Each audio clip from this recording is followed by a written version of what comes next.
BizQuick podcast hits on the struggles and advantages of being an entrepreneur. It's for anyone who's made the commitment to burn the boats and not look back. Are you a busy entrepreneur or small business owner trying to do it all?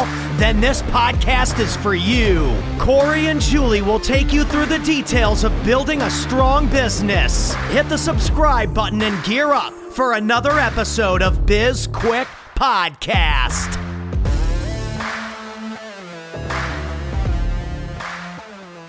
Hello and welcome to BizQuick. I'm Julie. And I am Corey. And I gotta tell you, we are starting season 3 of BizQuick off with a bang.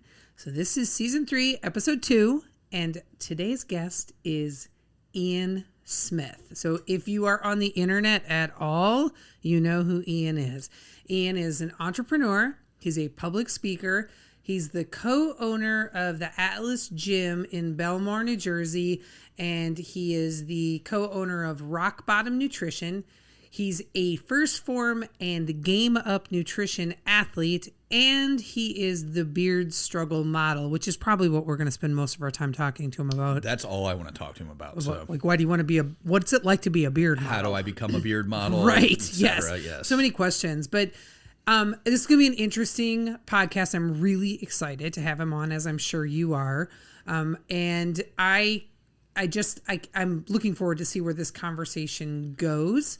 I'm sure that Ian is, used to being asked a lot of questions around Governor Murphy and everything that's happening in New Jersey and on the political front. But we're really interested in talking to him about just standing by his convictions, doing the right thing, and being an entrepreneur in a time when it feels like so many people are just going along to just get to the other side of whatever it is that's happening in our country, and he's really standing his ground. Sure. So for those of our listeners who aren't sitting in front of a computer, maybe they're out for a walk in their car, can you give us like a quick 15-second recap of like who Ian is? And why the internet knows who he is. Okay, so Ian as I said, he co-owns a gym in New Jersey, southern New Jersey, and from the very beginning, him and his business partner Frank have refused to comply with the government overreach and the ridiculous mandates, and so they have had hundreds of thousands, if not millions of dollars in fines levied against them. We'll get the exact amount from Ian, I'm sure, when he's on.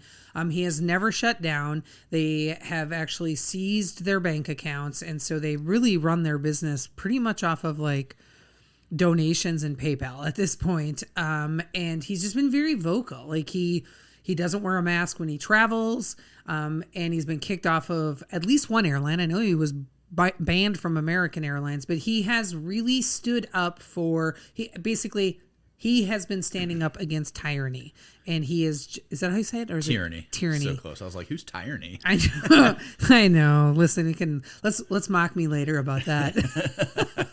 But he's vocal, and he believes in freedom, and he is a fighter for what's right. And that's what I want to cover in this episode, is just talking about standing up for what you believe in a business, even if it's unpopular. And personally, like I'm not a big fan of government overreach into telling me how they can run their business, or if they should run their business, or any of that. Like, the government has no place in that, in my opinion, for the most part. There are some things that we need. There are some regulations because there are some shisty people out there, etc. So shisty. But by and large, it was like over a decade ago. This was the summer of 2009. Virginia passed the smoking ban indoors. And as a smoker at the time, I was still like, oh, this is a pretty good idea, because smoking, in restaurants is pretty terrible. But I was also just pissed off. Like, smoking's still legal. It's if you're over 18, you can still smoke cigarettes or cigars or whatever. But in my place of business, my private property, you're telling me that I can't have that happen. And that really annoyed me, because there's no, like, either make them illegal or don't tell me what I can or can't do in my business. And the whole thing is, well, it's for the protection of your employees or customers. Work somewhere else. Go eat somewhere else. Like, that's the way that it should be, because if If it was truly something that employees and customers had a problem with, they would stop showing up. And then I would have to change my business in order to meet what like the trends are, to meet the customer demand. Yeah. It's funny though that you went all the way back like a decade ago to find an example of government overreach. I mean, well, but that's I'm just saying, like, that's like just a very simple example, and I think that most people can agree on that. But it's still one of those things where I'm like, even though I agree that there probably shouldn't be smoking in restaurants because it's gross, I still don't want the government making that decision for me. Right. Yes. Yeah. I think the government, if there's a way for them to make money off of something that we're doing, they're going to find it. They're going to figure it out. And gaining control. And it feels more and more lately like removing freedoms really is what it feels like. Yeah, I would agree there, because it's just we should be adults. We should be able to make our own decisions, and it feels like less and less. And again, we're just being told to. It's like your choice. Nobody's telling you to come shop in my store. Nobody's telling you to go to my gym. Like, I don't know. I don't get it. But anyway, standing up for what you believe in is what we're supposed to be talking about. That is what we're supposed to be talking about. And it's hard. Like, for whatever reason, it feels like that is a very challenging thing for many entrepreneurs to do. And I think the reason why is because if I stand up for what's right, I might alienate some people or, piss some people off, and then maybe they're not going to spend their money with me. But you and I both know that's okay, because not everybody can be your customer. But we still seem to have this notion of, I don't want people to dislike me. Yeah, and again, it could be a pandemic, or it could just be the type of products you sell in your store. It's like, oh, I need to cater everybody. No, you don't. And that's perfectly fine. And when you're saying like you need it, when you're standing up for what's right, it might not even be right. It's what you believe in, and that's what's important. It's what Correct. You believe in, because you believe in. It could be. I mean, it could be wildly unpopular, and that's fine. But as long as you're staying true to your convictions, in theory, you're going to connect with your target market. You're going to build the business that you want to build with the people who you want to buy from you, to be a part of your service, whatever it is. Yeah, people in your network. So, all right, let's wrap it up and let's bring in Ian and find out what he has to say. With so many things competing for our attention these days, efficiently acquiring and retaining customers is critical for small businesses. And that's why we launched Certivium, the newest business from the SB Pace team. Certivium is a business created specifically for entrepreneurs who need a hand with customer service, customer engagement, and social media management. We are an affordable option that any small business looking to grow needs to help maintain the most important part of their business, their customers. Find out if Certivium is right for your business at certivium.com. All right, welcome back to the show. We have got Ian Smith. Ian, thank you for joining us. It's a thrill to have you on the show today. Thank you for having me. Happy to be here. You're welcome. I want to get the big question out of the way right away, and then we can move into some lighter topics. What is it like Sure. what is it like to be a beard model? Very easy, actually. The only requirements for the job is that I don't shave, and I go to a good barber. So it's a rough job. Somebody has to do it. I know Corey has a little envy. He wants to be a beard model. I don't know if I want to be a beard model, but it would be, I wouldn't mind making a couple extra dollars here and there, you know? Doesn't hurt. It doesn't hurt, especially when the government tells you can't work. Exactly. Well, listen, you opened the door on that, so let's go there next. We talked on the front end, Corey and I, about the challenges that some entrepreneurs have with doing the right thing or standing up for what they believe is right versus just going along to get along. Because for fear of losing customers or sales or having people, talk shit about you or whatever it is. So what's it been like for you the last, gosh, it's been almost 2 years now, right? Of just pure and total shit. It's been it's been an absolute shit show. But that being said, it doesn't mean that you can't find ways to kind of thrive and not only survive, but survive and thrive in those kind of situations. And that's kind of what the entrepreneurial spirit is all about. Like, business isn't always going to be easy. And it's very likely that multiple times throughout, whatever business career you have, you're going to be faced with some very hard choices, whether they be unknowns or whether they be something brand new, like what a lot of business owners are facing today, or even down to the mundane tasks of firing an employee who's really a good person, but just not a great worker. It's life and business are both full of challenges. And I think a lot of what you're seeing now is a lot of people maybe necessarily aren't up to those challenges, because a lot of people aren't making the right decision when it comes to their businesses. They're being very nearsighted. And I think that they're reading the temperature of the business community very wrong in a lot of cases. I mean, unless you're in these situations like you may be in New York or something like that. But even in a situation like that, businesses that have stayed open have gotten a tremendous amount of support. I think people really get cold feet, especially with the angry people calling. And we got that for months on end. Our phone would ring hundreds, if not thousands of times per day, some days. And we answered every phone call because there was no way to tell what was good and what wasn't. And there was a tremendous amount of good. And what we learned was when you do the right thing as a business owner and you allow people the freedom to choose, people will support you incredibly because they do appreciate that. So for every negative call that we got and nasty threat that we got 10 times the amount of support, not only in quality, but quantity. The people that supported us on day one still support us today. The people that were angry and upset with us on day one moved on to 12 other things that they were angry and upset about since then. So it's been a huge learning experience. I think we've learned a lot about business. We've learned how to pivot and problem solve beyond what I even thought was within my own capabilities. One of the things that always just annoys me when people are talking about business owners making whatever decision it is that they happen to make, they always make it seem like the owner's doing it in a vacuum, that they're being selfish, they're only thinking of themselves, when you have so many other things to think about. You have to think about your employees, but you have to think about your customers, you have to think about your clients, you have to think about your community, you have to think about what you're offering, and standing up for what it is that you believe in affects those people. And that's, and those people depend on you for whatever it is that you're selling. And that's something that nobody ever really talks about. They just say, oh, look at this asshat. He's not closing his business, or he's not supporting this, or he's supporting that. When in the end, it's much bigger than that. Yeah. And it's, people are very quick to judge these days.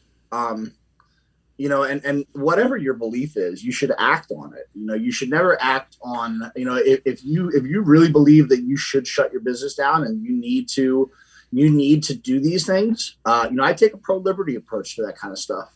That's up to you. But at the same time, don't criticize somebody else for offering a service to the community that you no longer do. And also don't be mad when that business flourishes because you made a bad business choice. But I think that if more business owners were true to what they believed instead of acting in this reactionary manner, I think it'd be a lot more smooth sailing for those business owners, because as far as business goes, despite all of the chaos that we've endured and still go through on a daily basis with our fight with the state of New Jersey government, business is good. I mean, we took over the gym 9 months prior to COVID. It was an absolute dumpster fire of a gym. There was about 100 people a day walking through. There was no environment, no enthusiasm, nothing worked. And within 9 months, when COVID came, or when COVID lockdowns came, we were doing 250 people a day on average. And these days, on a slow day, we do 550. And that just goes to show that no matter what your beliefs are, people will support you for being true to them, and offering something to the community. We understood our community. We're not the typical gym in the sense, we're not these very sterile, kind of stagnant environments that are very quiet. We're a loud group. There's a whole variety of people that come to the gym from different demographics, but everybody has a united or something that unifies them at the gym. And everybody's a really hard worker. Everybody takes their health very seriously. Our members come 5-6 days a week on average. So for us to close that type of environment for these people, there was all sorts of repercussions. A lot of these people are veterans. A lot of these people are people that are in recovery and that have had several years sober or clean, and the gym is part of their lifestyle. So we knew our market and we stayed with it, and we stayed true to what we wanted and what our market would also support. There are so many things I want to say right now. So I want to ask you about sort of that point of no return, right? So fairly early on, you do make a decision. You and Frank decided, we're not closing. We're going to keep our doors open. And we were reopening, but yes. Okay, reopening, because did you close for a bit? We did. And the only reason we didn't want to from the beginning, but the only reason that we did is that we didn't have enough information about the threat or the perceived threat to stay open confidently. So we shut our doors and we sort of said, okay, we'll see what government does. You guys said 14 days. You guys said you'll be there to help us. Okay. And 14 days came and went very quickly, and there was no help in sight and there was no end in sight. And that's when we decided, okay, we're going to educate ourselves beyond any doubt as to what we're actually up against. And when we did, we came to the conclusion that we could operate safely in a COVID environment or in another public health crisis. And so we opened 2 months later. And at that point, we vowed never to close our doors ever again. And was there ever a point where that vow of never closing your doors became a little bit of an anchor, because now they're going after your bank accounts? They have made your life hell, and they've done everything they can to make your life hell, and you have just stayed very true to it. But were there moments where you're like, oh man, this is so much more brutal than we ever thought it was going to get? Yes to both. We in all of the ways that we were unfortunate, Frank and I, as business partners, we have a relationship that works very, very well. Frank's about 20 years older than me. He's been in business a lot longer.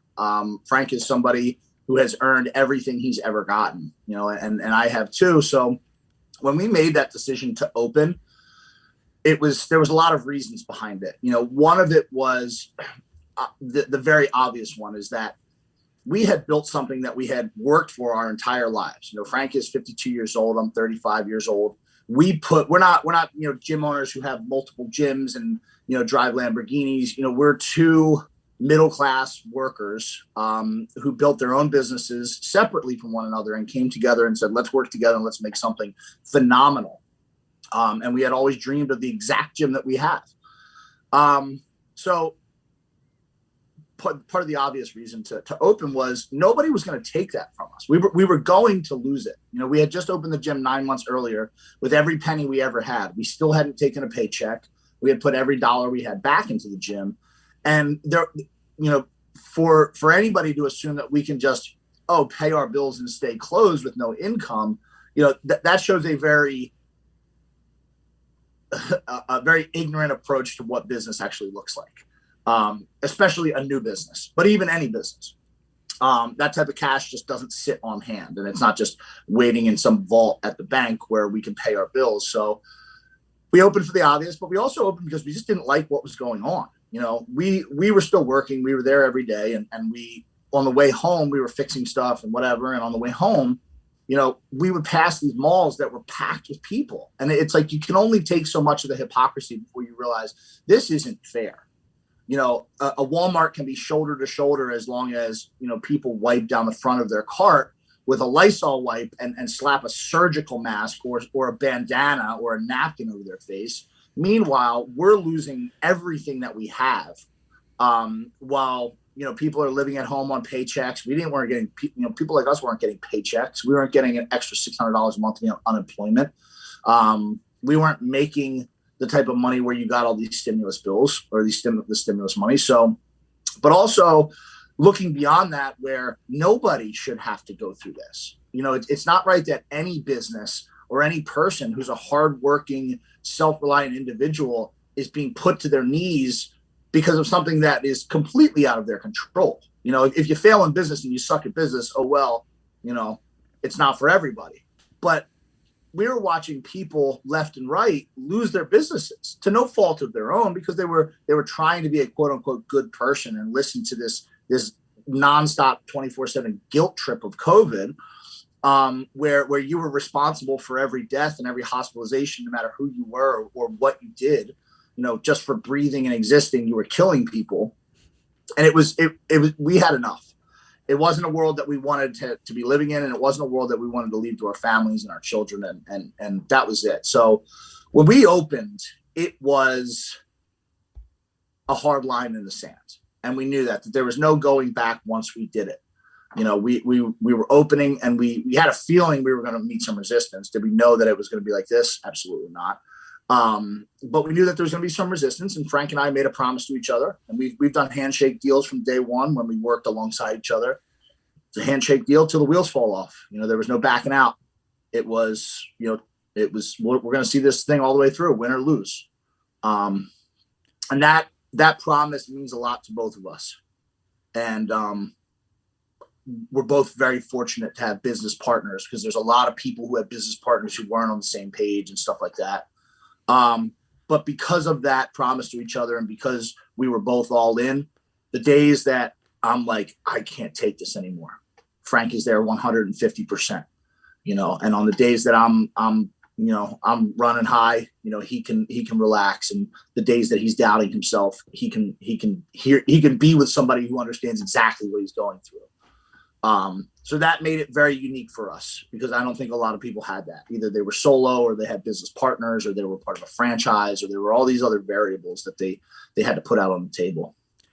One of the things that really bugs me when about what you're talking about is like you did the right thing. You closed down because you didn't know, like, you didn't have enough information. You took a look around, you assessed, you made an educated decision, and you reopened. You admitted, hey, you know, I was possibly wrong, or if whatever. Like, I can change my opinion, I can change direction because I have new information.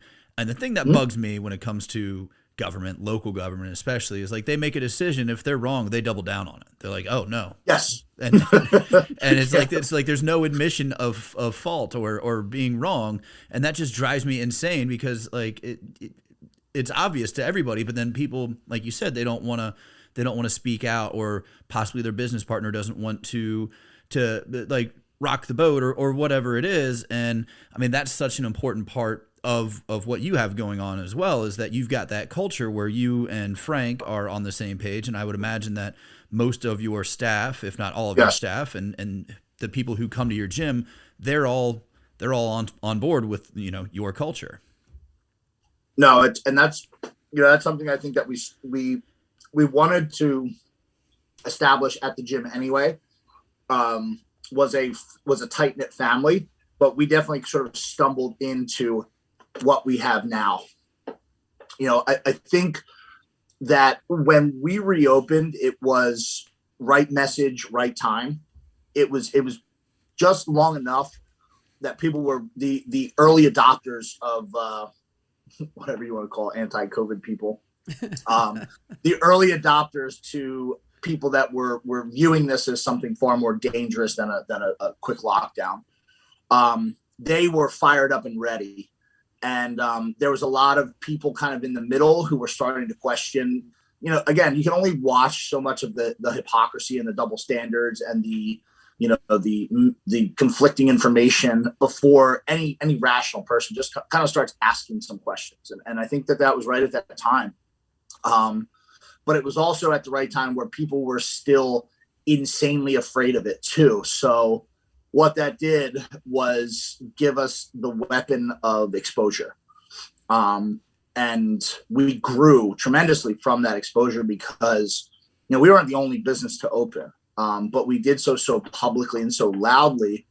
And then we refused to back down. And when the state would double down, we would double down.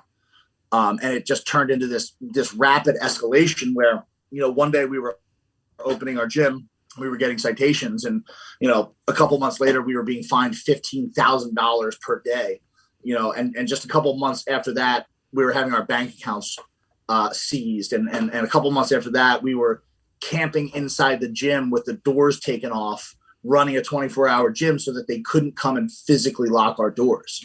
So it was this constant double down, and we wanted to show that, because we had a feeling that these people were at the least extremely selfish and extremely egomaniacal, and in some cases, and I do believe that there's a spectrum of people involved, I think a lot of these people are very selfish and egomaniacal, and I think on the far end of that spectrum, a lot of these people are downright nasty people, who are driven by greed, who are driven by just wanting to control things, and just not your regular average person that most of us think that most people are good. Yeah. And we knew that there would be an escalation, and we wanted to show the world how far that these people would go to ensure our compliance, especially as it drug on. As of today, we have over 320,000 visits to the facility, and not a single outbreak has been linked. And we have every single slip of every person who's ever come. So the longer it drug on and the crazier they acted, the more it made our case very clear that we were in the right. I love that you track that data of how many visits and no COVID outbreaks. I want to ask you a question that's a little bit different. I am curious so we can all see the very big pros of how standing up and doing what's right. And you are so known, and let's just, like, I'm going to say famous. I'm using air quotes, but I don't even know that air quotes are like really needed at this point, because everybody knows who you are, right? So the pros are that you have an audience and you can speak about what's actually happening and give facts and data, and you can really you're helping small businesses. What are some of the cons of how well known you are now, and like how just everybody knows you everywhere you go?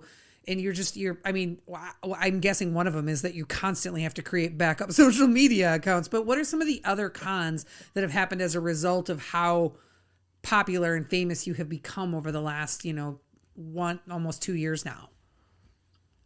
There's definitely a lot of pros, and there's definitely some cons. I think the pros certainly outweigh it when you approach the situation correctly.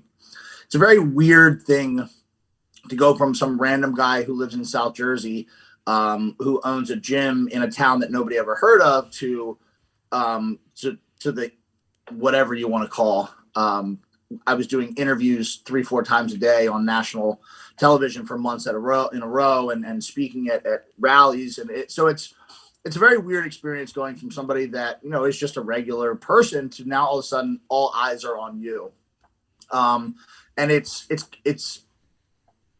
if you don't approach it the right way, it can blow up in your face, because people are watching you, and the reason that people are watching you is because that they admire and respect you.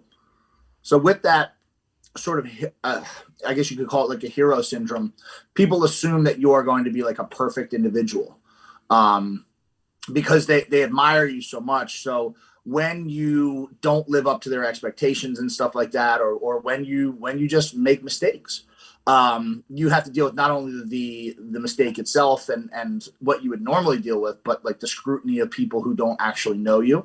And that's something that you have to learn to deal with. And you can't kind of let it drag you down, because a lot of people can get really worried in the negative, especially just by people who just plain out don't like you. Being well known comes with the other side of the coin of being very disliked as well. It's for me personally, there were things that in my past that were made, I guess you could call them made public, even though they were public, but they were made nationally public. When I was 20 years old, I was in a car accident that was 100% my fault. I was driving in a manner that I just frankly should not have been, and I caused the death of a young man. And that was something that I had dealt with, and I had dealt with a lot of the fallout. I did prison time. I even made some reconciliations with some family members. I spoke publicly about it at high schools. And this was something that was 15 years ago. And then all of a sudden, and it wasn't something I was ever ashamed of talking about, because I was able to own up the fact that I did something terrible. But I had always spoken about it to people who were trying to be understanding. When I was going and speaking at high schools and stuff like that, it was an audience of kids that were not much younger than I was at the time, who were open to learn about the dangers of drug and alcohol and the dangers of just being a reckless kid like I was. And then all of a sudden I wake up one morning and on the front cover of every single web page, Fox, this and that, it's, New Jersey defiant gym owner, opens his gym despite coronavirus lockdowns and threatens others, just like he did 14 years ago when he was driving his car and killed somebody. And then all of a sudden you have to answer to people who don't even really care. That's the really upsetting part about that, is these people are using that as ammunition because they don't like you. But you can't ignore it, and you have to address it, and you have to hear these people who think you're a piece of shit. And in many cases, rightfully so. So that was a big one for me to learn how to handle. Just because you want to get angry, there's all these emotions, but you have to maintain composure. You have to allow people to express themselves, just like you would want to express yourself. So that's probably like the big one. And then the other is, there's a huge responsibility to people who look up to you to continue to be somebody they look up to. If they tune into your social media and they follow you on social media, or if they listen to your podcast or whatever it is, and that grows and grows and grows, and you have people who are extremely loyal to you, they want to know what you're thinking. And so they want to hear you comment on everything, and they want to know your input on everything. So that's just, and you just have to learn how to navigate it. But I don't think either of those are a bad thing. I think there's a lesson that you can learn in any of the bad with this stuff. Yeah. I love when people find ways to weaponize your past or your words against you. We need to start wrapping up. There is one quick thing that I want to just make sure that all of our listeners are aware of, and that is, despite all of the things that have been happening with your gym and the government, the state of New Jersey, taking control of your bank accounts and everything, you guys are still continuing to do charity events for people. You still continue to raise money, get gifts, do things like charity. So there is like, that is above and beyond, I think, what most people would even begin to think about being able to do when they're just like dog paddling to survive. But not only are you surviving and thriving, but you're finding ways to give back to so many other people. And I just want to make sure that our listeners know that about you. Thank you. It's something that is important both to Frank and I. It's something we like doing anyway, besides all this, but through all of this, people have been extremely generous to us. And it's important that we reciprocate that generosity back into the communities. So we have some fun with it. We throw some good parties. But it's something that is really important to us because, again, people are looking to us as some sort of leaders, and that's really what it's all about. People helped us, and the last thing that you would want to do is take that help and not repay it in some way. Yeah, I love that. Ian, thank you so much for giving so generously of your time to us today. We really appreciate it. Absolutely. Is there anything that we can do for you, and tell our listeners how they can find you as if they don't already know? Well, it can be hard to find me sometimes on social media. Well, first of all, if you're ever in the Jersey, Philadelphia area and you want to stop by, we are open 365 days a year, even on holidays. We'll be open on Christmas morning, and we're open every single holiday. It's always free for everybody. We do not have a business license. We operate on donations and just we get by selling T-shirts and thinking of other ways. So come on by. That's our favorite way that people support us is come to the gym, because if we had done this and we opened the gym and nobody gave a shit and nobody wanted to come to the gym, we would have been in hot water real quick. But so that's something we get to meet everybody, and people do it a lot, and it's a great environment to come check out. Another way, if you ever want to help, is just continue to share the story. that's been our, people always think about the financial means of support, and that's all well and good, and we need that as well. But we were able to stay afloat and stay alive through all of this by the fact that so many people took interest, and not only took interest, but cared about our story and shared it. Every single update, anything that was going on, they shared it, and we were unstoppable because of that. So that's always a way to help. And you can find us at theatilisgym.com, and that's ATILIS. There's a link if you want to donate. We have a book coming out about all of this that was written in the next month or so. We have a whole bunch of t-shirts. That's kind of how we pay our bills. And you can follow me on social media. It's Ian Smith Fitness Returns on Instagram. And the gym Instagram is The Atilis Gym. So we're active on Instagram the most. That's where we can be loud and visual. But we welcome you guys to come to the gym anytime. Perfect. I think what we'll do in your case, Ian, is we're going to put your phone sites link in the show notes. There you go. Rather than any of your social media links, because who knows how quickly they're going to change.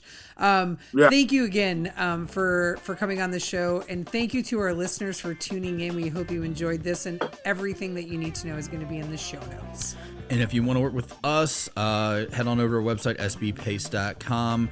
We've got free content out there, or if you're looking for some social media help or possibly customer service engagement, anything like that, we also have Certivium, our other business. We can help you with that. All of that, you can find all of that on our website, sbpace.com, and connect with us on our social, LinkedIn, TikTok, Instagram, Facebook, and we have a YouTube channel. And our handles never change because, well, we're just not that important. Be sure to download and rate our podcast, and we would love it if you subscribed and actually gave us a written review, and go ahead and reach out about any topics. And hey, in case you don't know, we have a radio show, and it just launched on the 16th of December. It is every Thursday on Voice America Business Channel. Don't forget to purchase our book, Seriously Now What? A Small Business Guide into Disaster Preparedness. It's a #1 Amazon bestseller. There's a digital workbook download, and if you've already purchased it, please go out there, rate, and review it. I'm Julie. And I'm Corey. And this was Biz Quick, helping small businesses across America.